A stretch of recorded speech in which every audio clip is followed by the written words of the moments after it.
Tonight, we kick off a week-long campaign to recognize Bullying Awareness Month. KAKE News, along with the Wichita Police Department and Channel 963, is hoping to bring awareness to a growing problem in our community and hopefully put an end to it.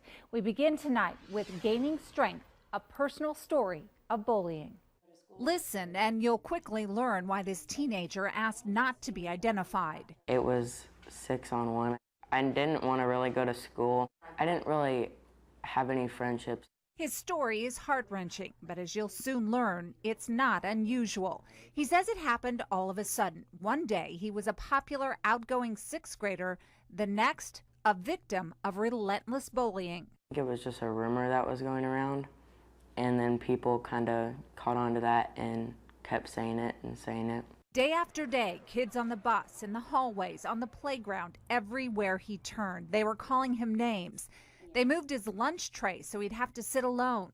Soon, the bullying took over his young life. It was really hard. I didn't want to really go to school. I didn't want to participate in anything, and I never really did my homework because I just didn't think there was a purpose for it. We had kind of told him, oh, it's just kids.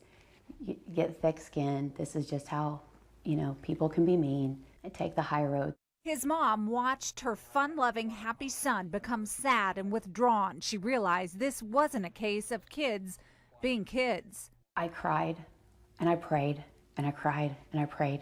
Her son felt isolated and alone. According to the National Center for Educational Statistics, 1 out of every 4 students in America reports being bullied each year. Sooner or later, after constant contact and constant bullying, hours and hours and hours, that is going to have a dramatic psychological effect on your child. Sergeant Jeff Swanson with the Wichita Police Department investigates internet crime, and a big part of it includes looking into threats of cyberbullying. The pressure builds up, and sometimes the results are extremely tragic. Bullying victims are between 2 and 9 times more likely to consider suicide than those who aren't bullied. I wasn't ever concerned about him hurting anybody. I was concerned about him hurting himself. And that was where I was scared to death that he was going to do something too in the misery that he continued every day. The school tried to help, but just when one bully would stop, another would start in. After turning to their faith, they made the difficult decision that some parents may not agree with. They decided to change schools. That was 2 years ago. I'm good. I'm happy. It is completely different having this child. He loves school, never wants to miss a day. He is happy, he's doing his schoolwork, has a ton of friends, and is so incredibly happy. It's been a long road, and now, like so many kids, the lessons he's learned, he's happy to pass along. You can do it and you can get through the day. Just remember that somebody will always stick up for you. There are lots of resources out there to help you if your child is the victim of bullying. Just go to our website, KAKE.com, and click on this story. And then coming up tomorrow night at 10, as we continue to look at bullying in our community, we talk to a Wichita student who lost a friend to suicide after being bullied, what she's doing to combat the problem and offer solutions. Watch When Words Can Kill, Cyberbullying. That's tomorrow night at 10. Well, suicide is the 3rd leading cause of death among teens, and bullying victims are more likely to consider suicide than other kids. Tonight, we continue our look into the tragic results of bullying in our community, how one girl's suicide left her friends seeking answers. When Words Kill, Cyberbullying. Cheryl Shields and her mom, Cherie, visit here often. She was so sweet. She was playful. She was hilarious. She would joke all the time. She was one of Cheryl's best friends in middle school, but their friendship was cut short in 2012 when 14-year-old Yami Garza killed herself. She wrote a letter to her mom and to her stepdad, and she just killed herself. Cheryl says Yami had recently changed schools and quickly became the victim of bullying. It was something that really bothered her. You give the advice to just shrug it off, shrug it off, shrug it off, but that's not, that's not all they want. They want the comforting. They want to feel like everything's okay. I knew how it hurt my daughter, to lose a friend.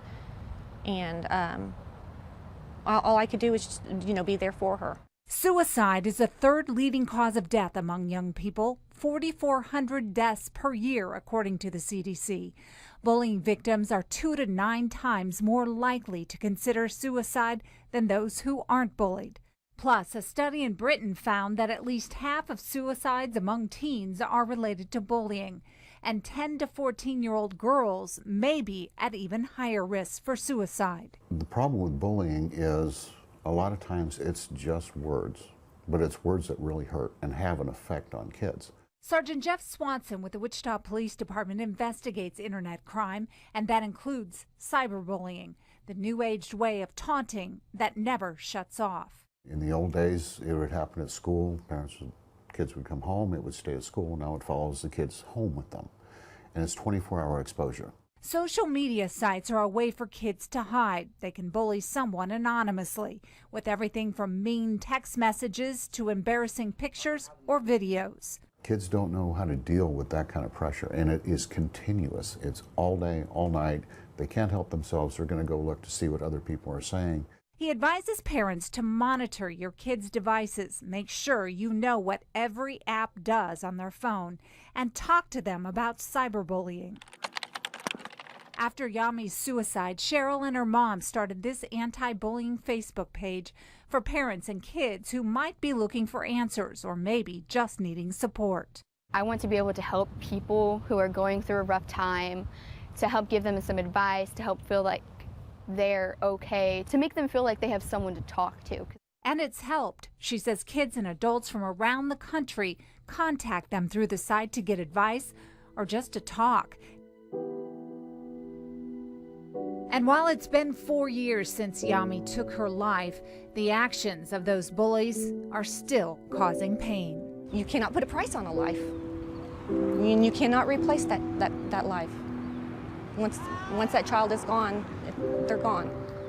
And it's very hurtful. Because it was a close friend, and it's really heartbreaking to know that someone you love has passed away.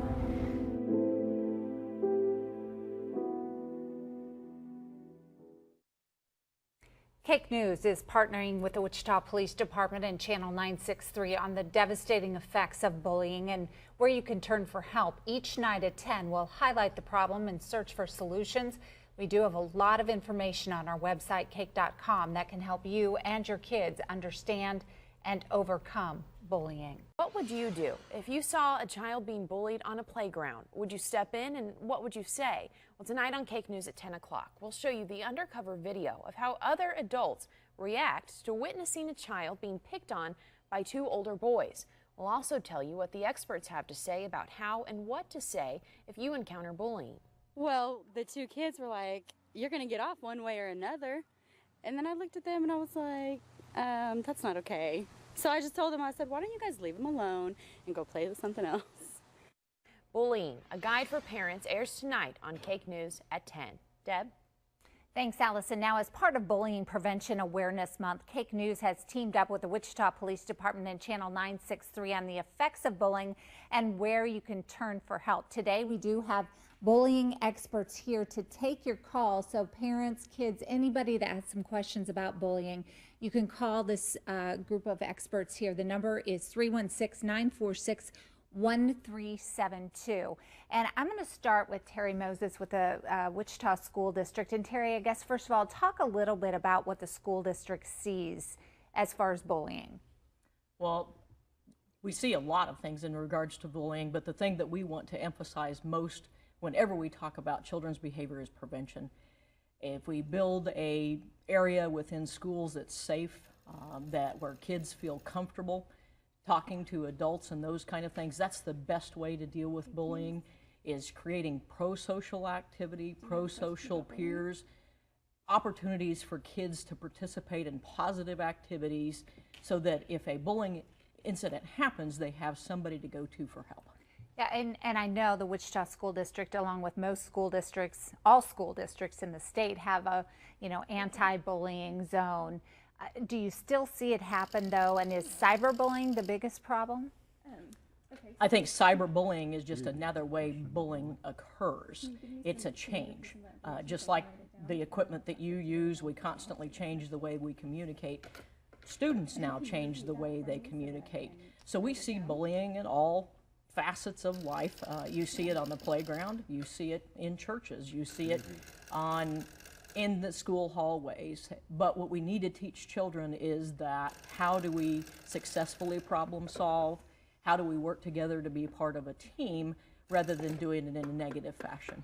Right, and there are so many different organizations that can help people, help parents, help kids with problems with bullying.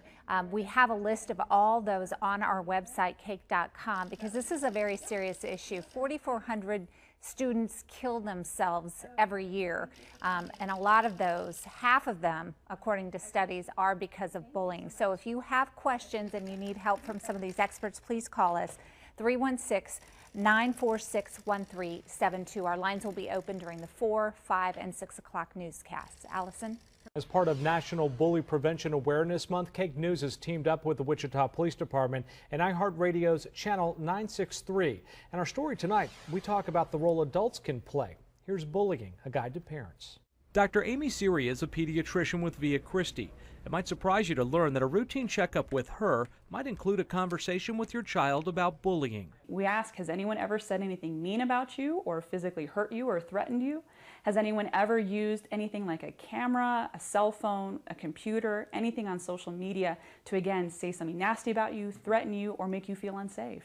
Bullying doesn't just happen at school. Kids can be bullied online, at after-school workplaces, organized sports, or even a church youth group. The question is, what do parents do when they see it? Hey, loser, get off. It's our turn. We went to a local park and recruited 3 young men. 2 of them have been taunting and teasing the 3rd boy, and it doesn't take long for parents to step in. All of you, go. This is inappropriate, what you guys are doing. I'm serious. Walk away now. There are too many little kids. Heidi Gallagher says there was no question about stopping what she saw. I just felt like maybe there was a little too much picking on one person going on. And she did the right thing, according to our experts, by interrupting and calling out the bad behavior. A few minutes later, the woman in the white hoodie has also heard enough. After telling the boys to stop, she decides to take it to the next level and tell his parents. She wanders over to our car. Those boys are all actors for us. Okay, good. So we were tell just me, like, I was getting ready to stop them when that other mom stopped them. And I was like, I just asked that kid if he was okay and if he knew them, and he's like, no, I don't even know them. They're just being mean to me. And I was like, well, I saw those kids get out of that car. I'm going to go tell their parents. While this might seem like a good idea, unless you know them, speaking to a bully's parents could lead to an even bigger confrontation. Parents, we have a tough job. I mean, we are our kids' role models. Kelly Chase is a social counselor. She says that the heart of bullying can be something much deeper. If our kids see us being unkind or treating others disrespectfully, that they think it's okay too. Along with being a good role model, parents should also teach their kids tolerance and kindness. And if you think your child is being bullied, take action. Dr. Siri says talk to the school, report bad activity online to site directors, and in some cases it might be appropriate to call police. Some people think that it's harmless teasing, but if another child feels that they're unsafe to go to school, that's a problem. Well, how you react to a bully or your child being bullied really does matter. Experts say never lose your temper or advocate violence. We have a lot more tips and resources on our website at KAKE.com. And coming up tomorrow, we'll tackle another issue, bullying, a guide for kids, on KAKE News at 10 o'clock. Well, as part of National Bully Prevention Awareness Month, KAKE TV has teamed up with the Wichita Police Department and iHeartRadio's 963. Our goal is to draw attention to a problem that's all too common. Tonight, we conclude our coverage with Bullying, a guide for kids. It's nearly the end of the day for students at South High School.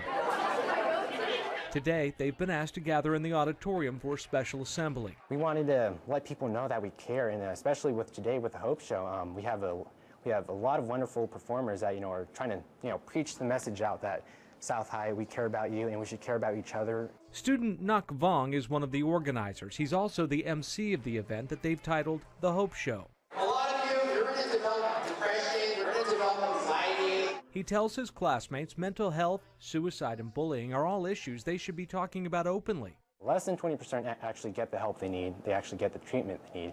Because the thing is, they're afraid to speak about it because if they do, people are going to look at them like they're crazy or they're weird. And unfortunately, he's right. A government study says only 1 in 4 kids ever report witnessing or being bullied. Classmate Jalen Price. Throughout elementary, middle school, and high school, they say no bullying, no bullying, no bullying. But the thing is, when it actually happens, it's almost like the kids start ignoring it. Dr. Amy Siri is a pediatrician with Via Christi Health. They think in very black and white, here and now terms. Siri has a list of things that kids should do if they've been bullied or have witnessed it, and one of the most important is speaking up. We don't want to go down that spiral, but simply saying what's happening is wrong. I'm not going to be a bystander and allow this to happen to one of my classmates or my friends. I'm saying this person is a good person, they need to be respected. And not everyone who sees bullying feels comfortable speaking out or even stepping in to stop it. There are other steps that you can take. You can find a link on our website at KAKE.com.